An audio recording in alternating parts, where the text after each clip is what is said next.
Welcome to the repair log on the Archerkit, sold by Radio Shack. Digital clock. It's an early unit. 1974 it was introduced. About the same time as the Heathkit GC1005. The Heathkit was a lot more clock, both the same amount of money, but the Heathkit offered an alarm option in the clock chip, whereas the Archerkit was a more basic clock, and even the internals are more basic. But I do find it, with the vacuum fluorescent display tubes, more interesting to look at. So we now bring you to the replacement of the 6 VFD tubes currently underway. Okay, so we have 4 tubes replaced. The one on the left is slightly dimmer, still pretty good. The one on the far right, you can see it's far dimmer. The center burns out of them first, it seems. It's showing up okay on the camera here, but in real life it's pretty washed out. So I'm going to change one more, sit back, look at it, and I think I'll leave that other one on the left and call it a happy clock.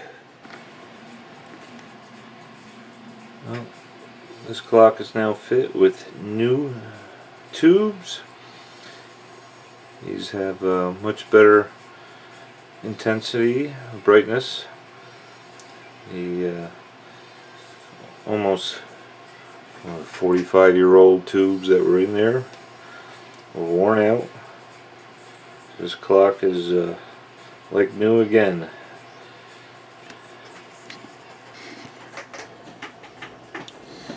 Here's what we have. You see how the segments are a little darker. The phosphor wears off over time. The new tube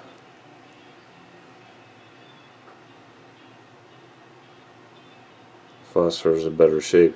So that shows up when the digits actually illuminated.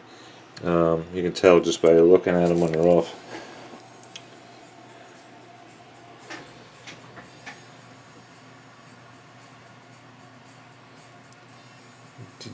DG12H1.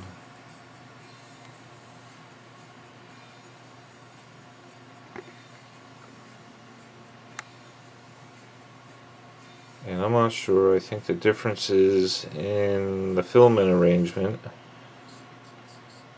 between the H1 and just plain H tubes. You see there's 2 filaments, one on either side of the numeral or digit. 1 filament string in there.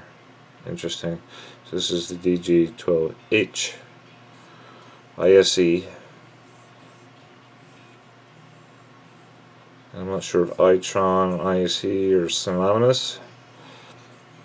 Different makers. They're both Japanese tubes. Very well made. I love the character in this tube because they got this glare. I'm sorry about the glare, I can't get rid of it, but the character's got unique hook segments. These are similar in size to the IV6 Russian tubes, and they have a much more square segment arrangement. These have a little slant, and they're kind of neat with the hook to them.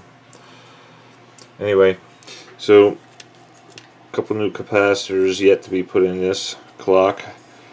Put it back together, and there you have it.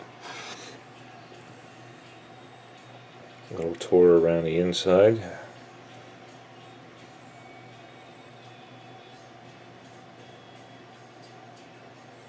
The transformer. 1.3 volt winding, and that's separate winding to feed all the filaments for the tubes, which I think are all strung in series. There's a 12 volt supply and I believe a 30 volt supply in here. The tubes are of course multiplexed.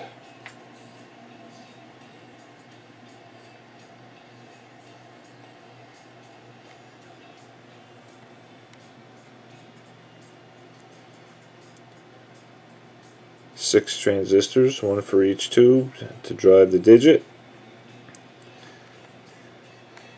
and a pair of transistors for each segment.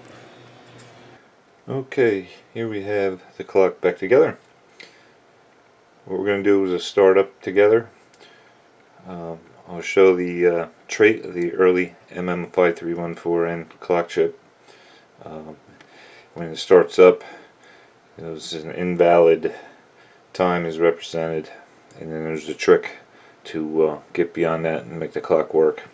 It's only on the early 5314s, 1972, 3, somewhere later on, late 70s into the 80s, the chip behaved different upon power up.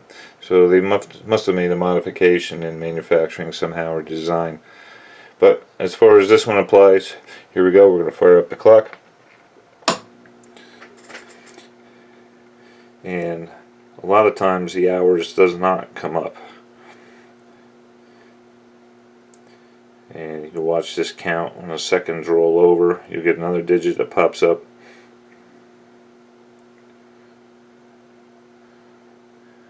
Okay, so even though it says 1040, I would still, and in the case that the hours doesn't pop up, you still want to cycle through with the fast set. Look what the hours did. Okay, this will count up to about 33 and then normalize. Okay, so now we're good. You watch the count. My finger's still on the fast set button. It'll count to 12 and roll over to 1. Then you know you're good. So the 5314, when you first power it up, startup glitching, invalid time, cycle through the fast hour set through several hours until you see it count, and get a normal time after that, and then you're good to go. Alright, so at this point we're just gonna do a little walk around the Archerkit, sold by Radio Shack, 1974. These beautiful fresh displays in it.